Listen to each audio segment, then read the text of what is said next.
पिता थाने में कॉल करते हैं और पुलिस को सूचना देते हैं कि मेरी बेटी की हत्या कर दी गई है। उसके उसका जो बॉयफ्रेंड था, एक जो लड़का था जिससे वो बात करती थी, सुशांत नाम का लड़का, जिसने कुछ दिनों पहले उसके वीडियो वायरल कर दिए थे।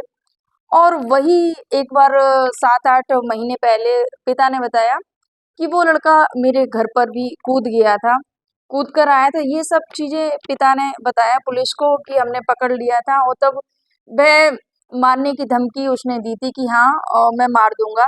इस तरीके से वो लड़का परेशान किया करता था। और यही पिता ने बताया कि जो मेरी बेटी है वो 10वीं में पढ़ती थी, 10वीं के उसने एग्जाम दिए थे, अभी वो 11वीं में आ गई थी। और 11वीं के आने के बाद में वो जो 12 बजे के बाद की ये घटना है, 12 के 1 बजे के बाद में वो जो लड़का है सुशांत, वो मेरे घर पर आता है और मेरी बेटी की गला दबाकर हत्या कर देता है। और जो बाकी बच्चे थे उनको कुछ सुंघा देता है। सुंघाने के बाद में तो जो बाकी बच्चे थे उनको पता नहीं चला। उसके बाद में हाँ, पिता ने बताया कि हम दूसरे मकान में गए थे सोने के लिए, और जब मैं आया वहां से मुझे पता चला तो मैंने देखा कि 4 बजे कि ऐसे किससे करके मेरी बेटी की हत्या कर दी गई है। तभी उन्होंने 112 नंबर पर फोन किया और पिता ने गुहार लगाई कि उस पर कठोर कार्रवाई होनी चाहिए। यहाँ पर जो पुलिस के लिए जो मामला था काफी शोचनीय था कि एक लड़का आकर घर पे और हत्या करके चला जाता है। बाकी जो बच्चे होते हैं, जैसे पिता ने बताया, तो जो पुलिस है अपना काम शुरू कर देती है। आखिर कौन था इस बच्ची का असली कातिल, जानने के लिए पूरे वीडियो में बने रहिएगा। आप सभी को मेरा प्रणाम। मैं सरिता राठौर। कैसे हैं आप सभी? उम्मीद करते हैं आप सब अच्छे होंगे, अपना और अपनी फैमिली का ध्यान रख रहे हैं।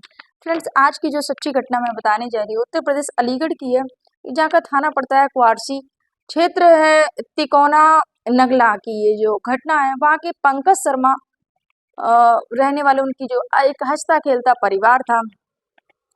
उन्होंने, जैसे कि मैंने अभी घटनाक्रम में आपको बताया, उन्होंने पुलिस को कॉल किया कि ऐसे ऐसे करके मेरी बेटी का कत्ल हो गया है। सुशांत नाम का जो लड़का है, जो आरोपी है, जो उसका बॉयफ्रेंड था, उसने आके मेरी बेटी की हत्या कर दी। आके उसने पहले भी मेरी बेटी का वीडियो वायरल कर चुका है वो लड़का। और कुछ 8 महीने पहले वो मेरे घर पर भी आया था, जिसको मैंने उसको पकड़ा था। ये सब चीज़ें उन्होंने बताई और उसने ही मेरी बेटी की हत्या कर दी।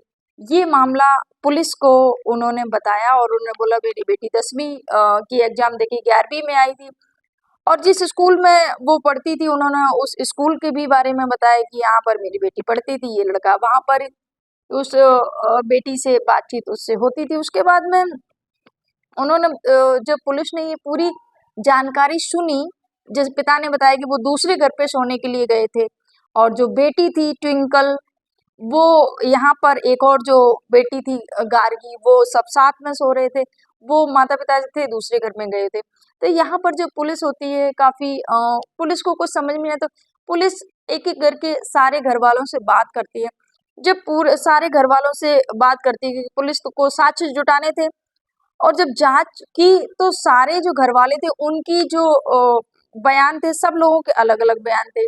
कोई कुछ बोल रहा है, कोई कुछ बोल रहा है। तो यहाँ पर जो पुलिस का शक और गहराता है कि कोई ना कोई घर वाला ही इसमें किसी का हाथ है।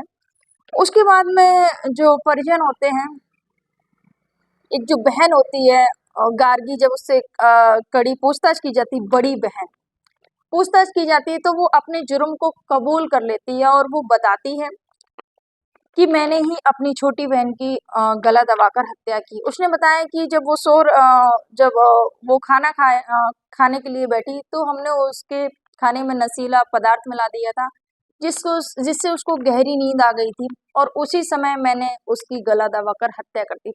जब पुलिस ने पूछा कि तुमने ऐसा क्यों किया, तो वो बहन ने बताया कि ये जो मेरी बहन थी उसका चरित्र सही नहीं था। घर वाले काफी परेशान थे, उसके चरित्र को लेकर बहुत ज्यादा बदनामी हो रही थी, और वो लड़के से बात करती। ये सब चीजें जब पुलिस को बताई बहन ने, तो यहाँ पर पुलिस भी शौक हो जाती है कि देखिए कि अगर कोई लड़की उम्र महज सोचिए 10वीं की छात्रा थी, 11वीं में आई, 15-16 साल की लड़की रही होगी। 15-16 साल की ये जो उम्र होती है, इस उम्र में जो बच्चे होते हैं, फिसलने का थोड़ा वो रहता है, तो वहां पर उन बच्चों को संभालने की जरूरत पेरेंट्स की होती है, घर वालों की होती है, ना कि उनकी हत्या कर देना। ये कोई वो नहीं है। यहाँ पर जो बहन ने किया बेहद गलत किया फ्रेंड्स। यहाँ पर बहन ने बताया है कि घर वाले काफी उसको जो चरित्र को लेके परेशान थे, बहुत ज्यादा परेशान उसने कर रखा था घर वालों को। इस वजह से उसने परेशान होकर सोचिए, ये कोई सोल्यूशन नहीं है, ये कोई वो नहीं था कि अपने ही बहन की सोचिए, जब बहन भाई छोटे होते कितना एक दूसरे को प्रेम करते हैं और लड़ाई झगड़ा भी करते हैं, लेकिन कभी उस बहन ने सोचा होगा कि मेरी ही बड़ी बहन मेरी इस प्रकार हत्या कर देगी? उस नाबालिग बहन ने कभी नहीं सोचा होगा। लेकिन इस जो बड़ी बहन है गार्गी ने ये किया, जो बेहद ही गलत था।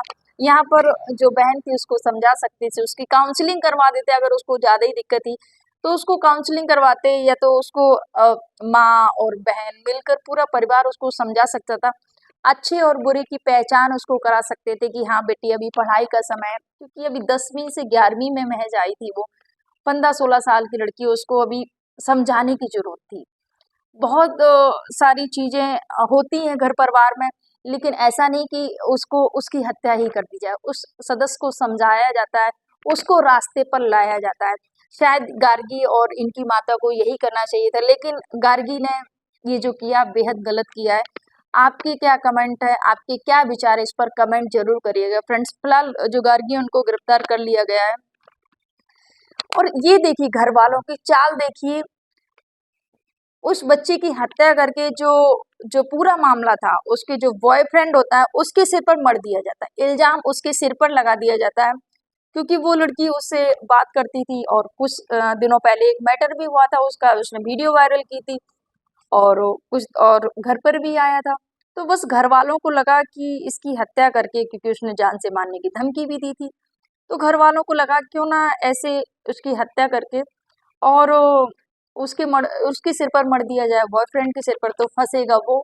यहाँ पर शायद ये जो जिन्होंने ये किया है उनको पकड़ा ही नहीं जाएगा, लेकिन अपराधी कितने ही शातिर क्यों ना हो, कितना भी दिमाग चलाएं, जरूर पकड़े जाते हैं। यहाँ पर जो बहन होती है, जब पूछताछ कड़ाई से की जाती है तो वो अपने जुर्म को कबूल कर लेती है और बताती है कि इस वजह से मैंने अपनी बहन की हत्या कर दी, उसके चरित्र को लेकर। चरित्र निर्माण फ्रेंड्स, हमेशा मैं बोलती हूँ कि चरित्रवान बनिए मेरी बेटी और बहनों, चरित्रवान बनिएगा। चरित्र का जीवन में बहुत बड़ा महत्व है, लेकिन ये जो उम्र होती है, ये जो 12 से 18 तक की ये जो उम्र है, ये जो उम्र बहुत ज्यादा चंचल, कुछ हार्मोनल इनबैलेंस भी होते हैं, क्योंकि ये जो उम्र में ही बच्चे बहकते भी हैं, इसी उम्र में बच्चे सुधरते भी हैं। एक मेरा बस यही हर बच्चे से और बच्ची से यही कहना है, इस उम्र में आप ये जो बॉयफ्रेंड, ये जो गर्लफ्रेंड, इन सब में चक्कर में ना पड़कर अपने लक्ष्य पर ध्यान दो। उसके बाद में आपको सब कुछ जीवन में हर खुशी मिलने वाली है, लेकिन जब तक आप कामयाब नहीं हो जाते हैं तब तक इन सब के चक्करों में ना पड़ो, मेरी तो बस यही राय है। और जब कामयाब हो जाओगे तो सब कुछ आपको सब कुछ मिलने वाला है, पर धैर्य रखिएगा और बस चरित्रवान रहिएगा, चरित्रवान बनिएगा। मैं यही कहना चाहूंगी। ये जो घटनाक्रम सुनाने का उद्देश्य किसी को याद करना नहीं था, किसी को परेशान करना नहीं था, किसी को दुख पहुंचाना नहीं था, बस आपको जागरूक करना था, सचेत करना था, सावधान करना था। तो फ्रेंड्स, आपकी क्या विचार था इस पर कमेंट जरूर करिएगा। आप सभी को मेरा प्रणाम। जय हिंद, जय भारत, जय सिया राम।